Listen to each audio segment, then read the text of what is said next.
ये वीडियो पिछली स्टोरी किन्नर की आत्मा का पार्ट 2 है। तो अगर आपने स्टोरी का पार्ट 1 नहीं सुना है तो पहले आप वो जरूर सुन ले ताकि आपको पार्ट 2 अच्छी तरह समझ आ सके।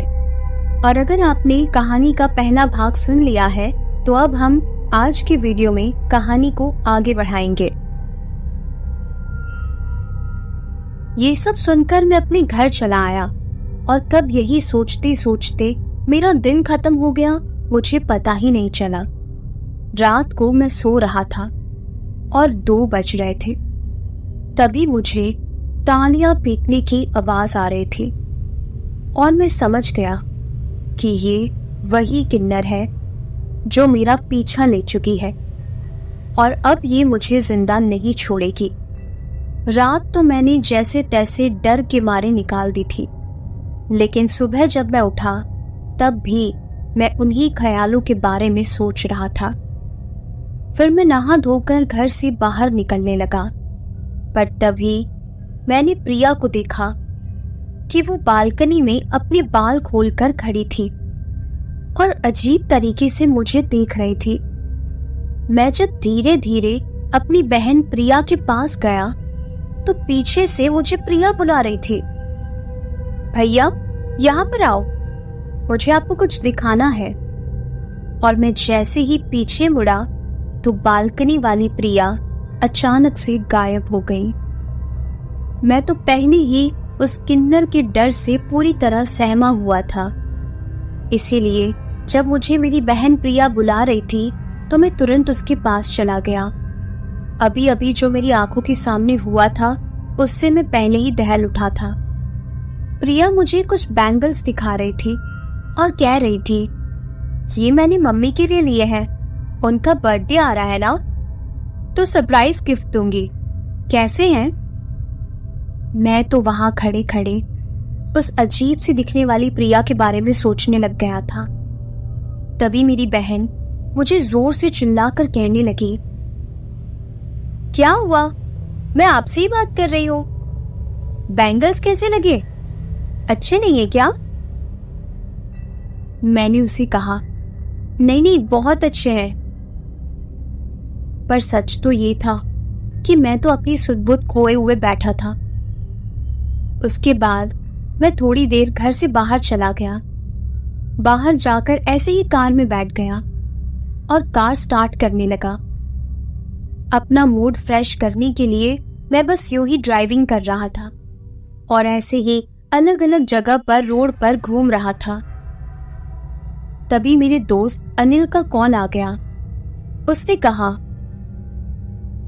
यार रोहन, मैंने ना एक बहुत अच्छी जगह देखी है, वहां पर मुझे एक प्रोजेक्ट भी मिला है।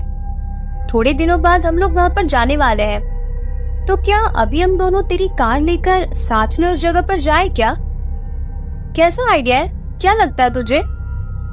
मैंने उससे कहा, नहीं यार, अभी मेरा मूड नहीं है, मैं तुझे बाद में बताता हूँ। और फिर मैंने कॉल कट कर दिया। फिर मैं उसी रोड पर अकेला ही चला जा रहा था। आसपास गाड़ियां चल रही थी, मेरे सामने 2 ट्रक भी चल रहे थे।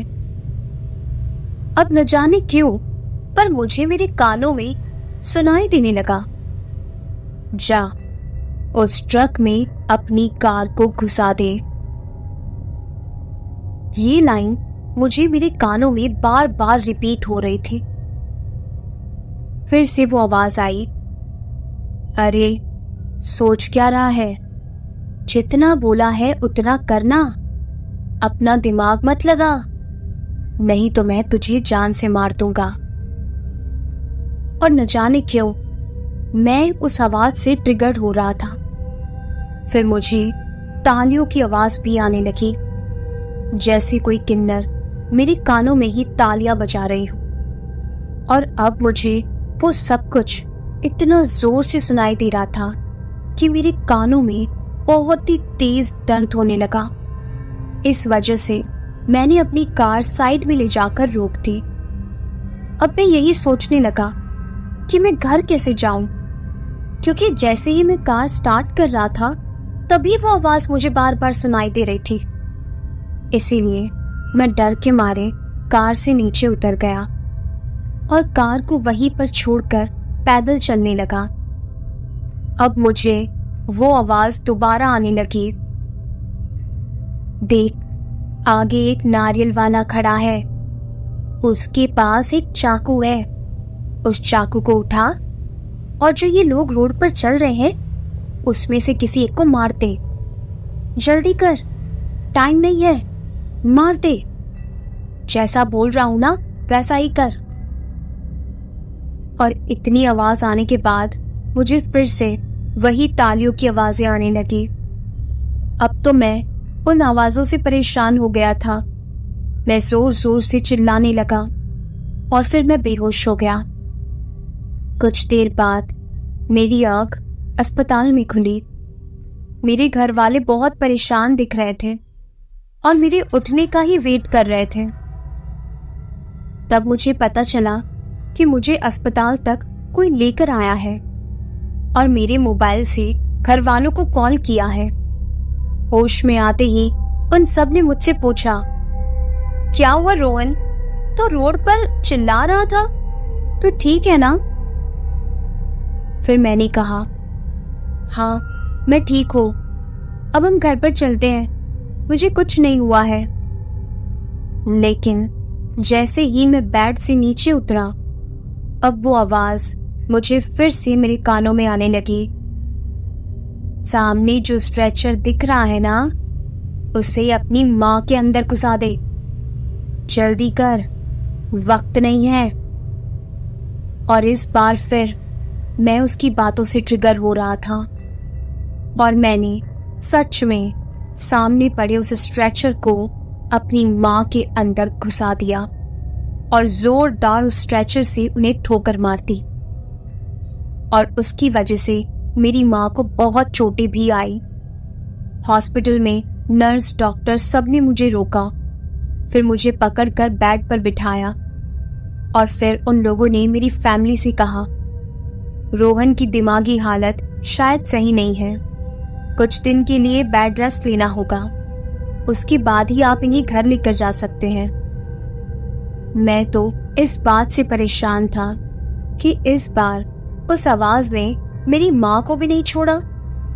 इस वजह से मैं बहुत डर गया था और मैंने अपने आप को उस अस्पताल के रूम में रखकर सबको बाहर भेज दिया और मैंने सब लोगों से कह दिया कि कुछ दिनों के लिए आप लोग मुझसे दूर ही रहना, नहीं तो मैं सबको मार दूंगा।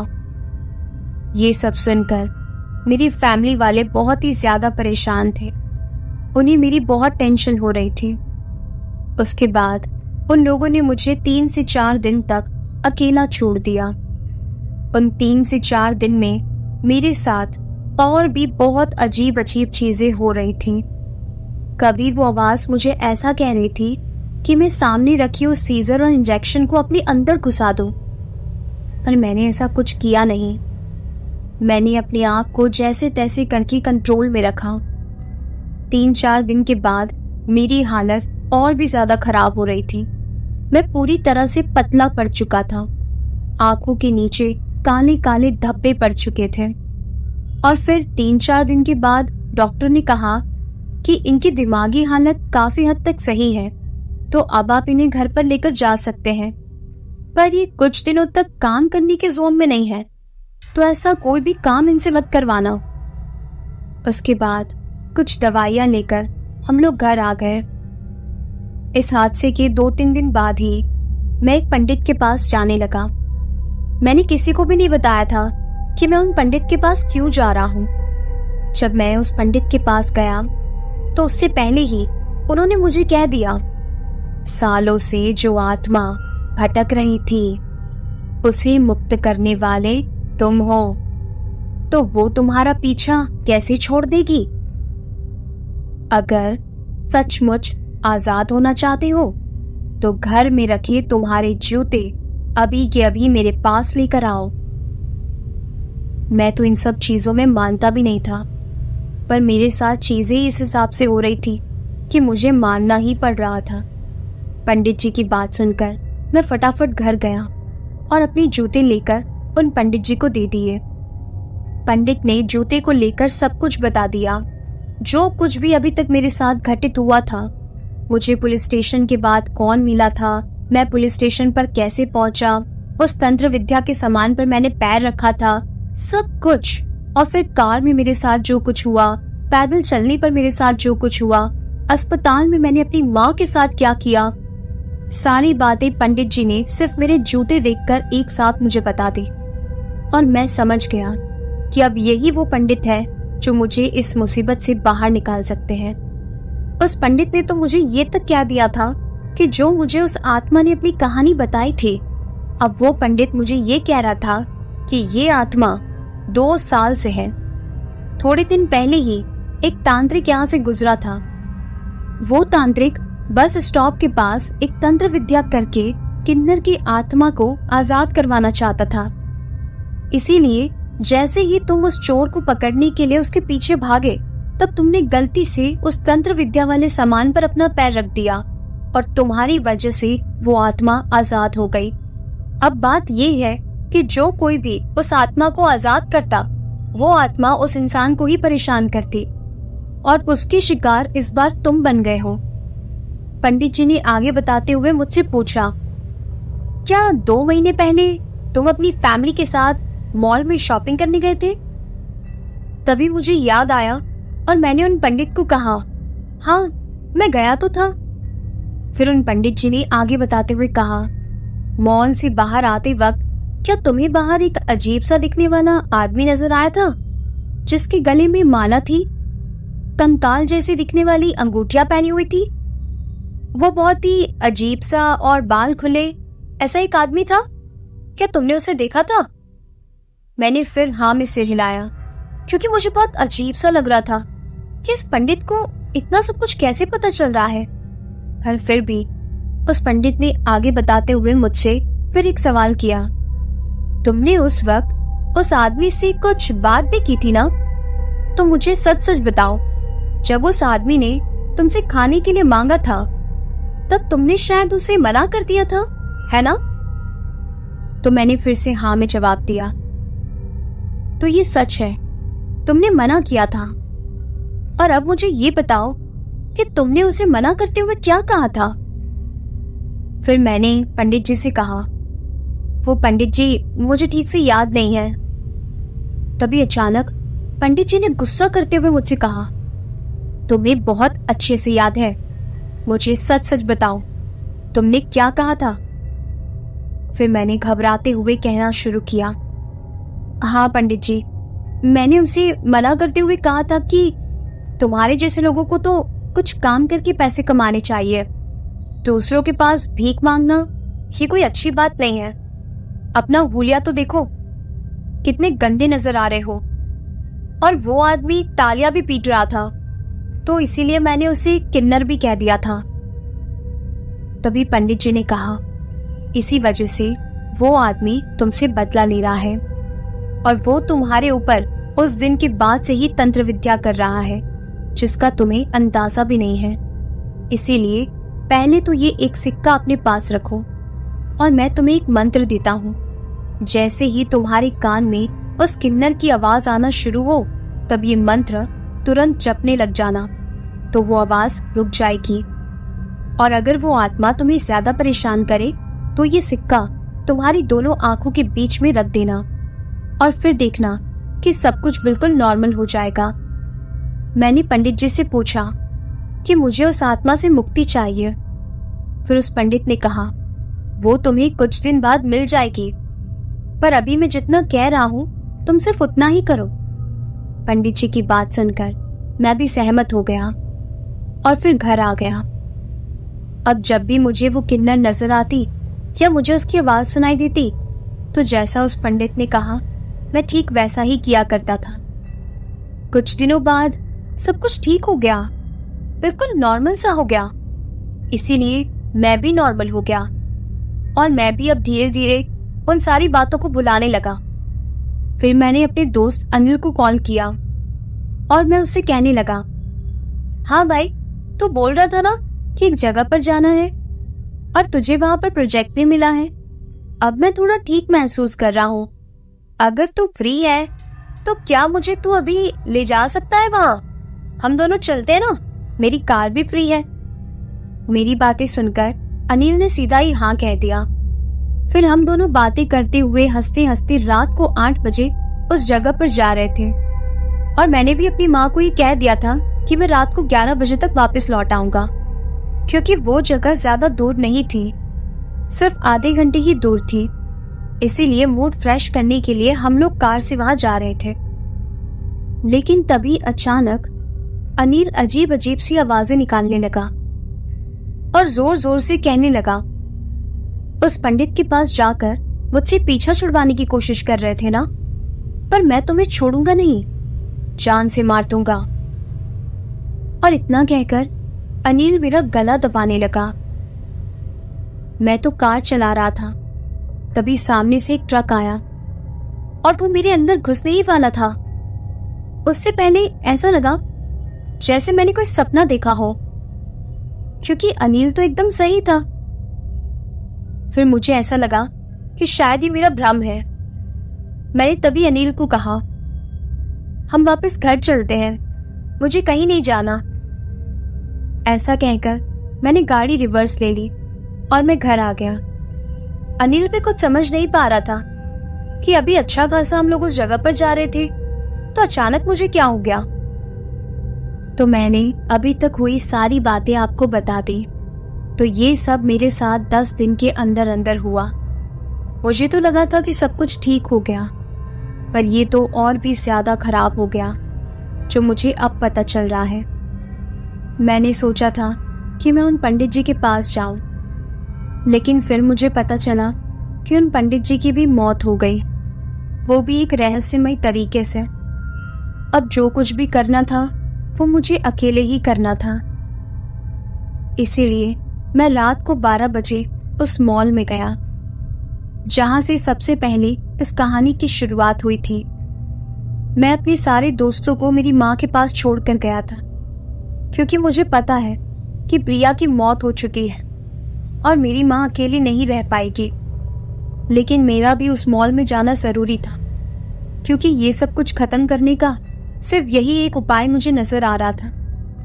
मैंने ठान लिया था कि अब मैं इन सब चीजों को खत्म करके रहूंगा और उस किन्नर की आत्मा से अपना पीछा छुड़वा कर रहूंगा, क्योंकि मैं जानता था ये सब कुछ वो ही कर रही है। उसके बाद मैं फिर से उस मॉल में गया, वो भी रात के 12:30 बजे। मेरी माँ घर पर थी और मैं कार से मॉल में जा रहा था। लेकिन जैसे ही मैंने कार के ऊपर वाले शीशे पर देखा, तो वही किन्नर का अजीब सा खून से भरा हुआ हंसता हुआ चेहरा मुझे उस शीशे से देख रहा था। पर मैं चुपचाप कार चला रहा था और बस उस मंत्र को बोल रहा था जो उस पंडित जी ने मुझे दिया था, जिस वजह से वो किन्नर जोर जोर से चिल्ला रहे थे। मुझे बहुत डर लग रहा था, लेकिन फिर भी मैं बस कार चलाता रहा। मॉल पहुंचने के बाद मैं उस तांत्रिक को ढूंढ रहा था और तभी मुझे वो तांत्रिक वहां सच में नजर भी आ गया। फिर उसने मुझसे कहा, आखिरकार तुम मेरे पास आ ही गए।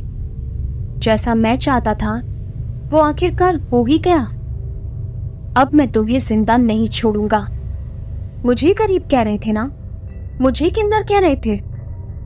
और फिर अचानक वो तांत्रिक किन्नर में बदल गया और अब वो किन्नर मुझसे कहने लगा, मैंने तुमसे मदद मांगी थी और तुमने मेरी मदद नहीं की, इसीलिए मैं तुम्हें जिंदा नहीं छोड़ूंगा। ये सब सुनकर मुझे बहुत डर लग रहा था। मैं अभी तक भी वही मंत्र बोले जा रहा था, लेकिन इस बार उस मंत्र का भी कोई फर्क नहीं पड़ रहा था। और फिर उस किन्नर ने मेरा हाथ पकड़ा और मुझे कार में बिठाया और वो किन्नर मुझे सैलेड रोड पर लेकर चला गया। वो अपने मुंह से बहुत ही अजीब अजीब सी आवाजें निकाल रहा था और तालियां पीटे जा रहा था। वो बहुत खतरनाक था। और फिर उसी सैलेड रोड पर मुझे उस किन्नर ने मार दिया और जोर जोर से हंसने लगी।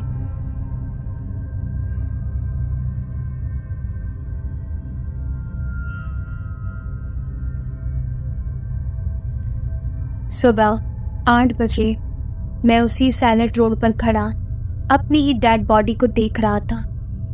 उसके आसपास बहुत सारे पुलिस वाले थे और सब लोग लाशों को उठा रहे थे।